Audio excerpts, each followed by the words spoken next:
Good morning student.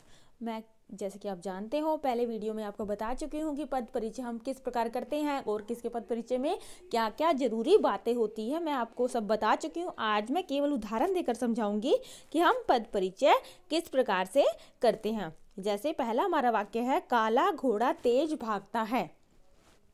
पहले हम काला शब्द की विशेषता बताएंगे। जब आपके एग्जाम होंगे स्टूडेंट्स, तो आपको एक वाक्य दिया जाएगा, 2 या 3 हो सकते हैं, उनमें से आपको एक पद के नीचे अंडरलाइन कर रखा होगा और उसका ही आपको पद परिचय देना। आपको सभी पदों का परिचय नहीं देना है, जो अंडरलाइन किया हुआ पद उसका ही परिचय आपको देना है। तो हम पहले काला की जो काला शब्द पद है उसका पद परिचय कर देते हैं। जैसे काला गुणवाचक विशेषण, ये विशेषण है क्योंकि ये घोड़े की विशेषता बता रहा है। और कौन सा विशेषण? गुणवाचक विशेषण है, एक वचन है, पुल्लिंग है, घोड़ा विशेष्य है। जो घोड़े की विशेषता बताई जा रही है तो घोड़ा विशेष्य हुआ और काला विशेषण तो घोड़ा विशेष्य है। दूसरा है घोड़ा, जातिवाचक संज्ञा है, घोड़े बहुत से होते हैं। यहाँ पे एक घोड़े की बात पुल्लिंग है, घोड़ा एक वचन, एक घोड़ा है।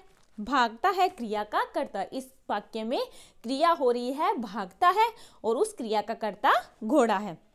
नेक्स्ट है तेज।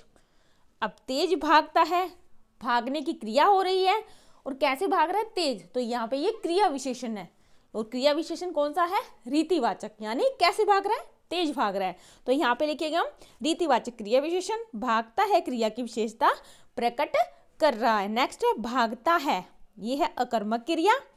कृत्रिवाच्य वर्तमान काल है, पुल्लिंग अन्य पुरुष है, एक वचन है, घोड़ा उसका करता है। ये सब बातें क्रिया में लिखी हुई है। नेक्स्ट है भागकर जाओ और बाजार से कुछ तो लाओ।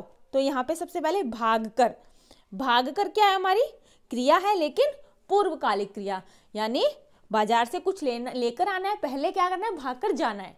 तो क्रिया से पहले के पूर्वकालिक क्रिया कहेंगे हम। और रीतिवाचक क्रिया विशेषण, यानी क्रिया कैसे हुई है? भागकर, तो यहाँ पे लिखेंगे हम क्रिया रीतिवाचक क्रिया विशेषण। नेक्स्ट बाजार, जातिवाचक संज्ञा है, पुल्लिंग है, एक वचन है और अपादान कारक है। बाजार से कुछ लाना है तो यहाँ पे अपादान कारक। नेक्स्ट है कुछ, अनिश्चयवाचक सर्वनाम, पुल्लिंग, एक वचन और कर्म कारक है। नेक्स्ट है हम बाग में गए परंतु वहां कोई आम ना मिला। तो इसमें पहले हम का पद परिचय देंगे। हम कौन सा है? सर्वनाम है, उत्तम पुरुषवाचक सर्वनाम है। देखो सर्वनाम में कितने सर्वनाम होते हैं? पुरुषवाचक सर्वनाम, अनिश्चयवाचक, निश्चयवाचक। उसमें उत्तम पुरुषवाचक सर्वनाम हुआ। सर्वनाम पुरुषवाचक सर्वनाम में भी 3 पुरुष होते हैं, उत्तम जैसे कि मध्यम जैसे।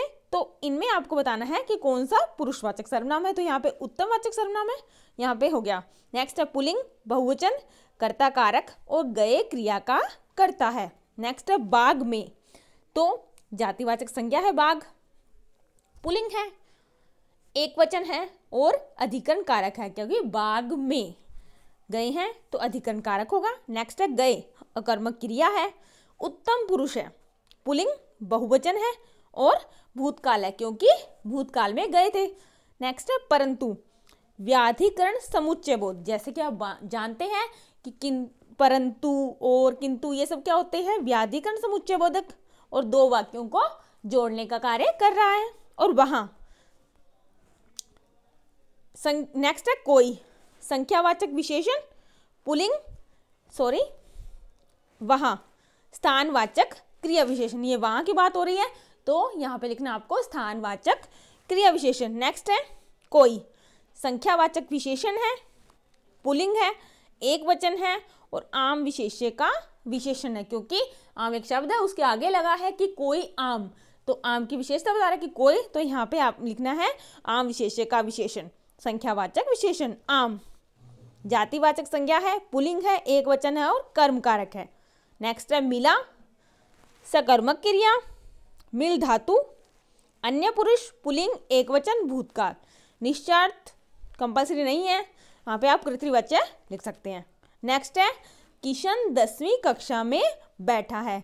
तो यहाँ पे पहले हम किशन का पद परिचय देंगे। किशन जैसे कि आप जानते हो संज्ञा है, व्यक्तिवाचक संज्ञा है, पुल्लिंग है, एक वचन है, कर्ता कारक और बैठा है क्रिया का कर्ता। इसमें क्रिया हो रही है बैठने की और वो क्रिया का कर्ता है किशन। नेक्स्ट है 10वीं, विशेषण क्रम सूचक संख्यावाचक है, स्त्रीलिंग है, एक वचन है और कक्षा विशेष्य का विशेषण है। 10वीं। नेक्स्ट है कक्षा में, जातिवाचक संज्ञा है, स्त्रीलिंग है, एक वचन है और अधिकरण कारक इसलिए है क्योंकि कक्षा में लगाए यहाँ पे। आप जैसे कि कारक की विभक्तियों को जानते हैं तो यहाँ पे अधिकरण कारक आएगा। बैठा है अकर्मक क्रिया, बैठ धातु है, अन्य पुरुष पुल्लिंग एक वचन, निश्चार्थ और कृत्रिवाच्य। इसी के साथ हमारा जो ये पद परिचय का टॉपिक है वो कंप्लीट हुआ।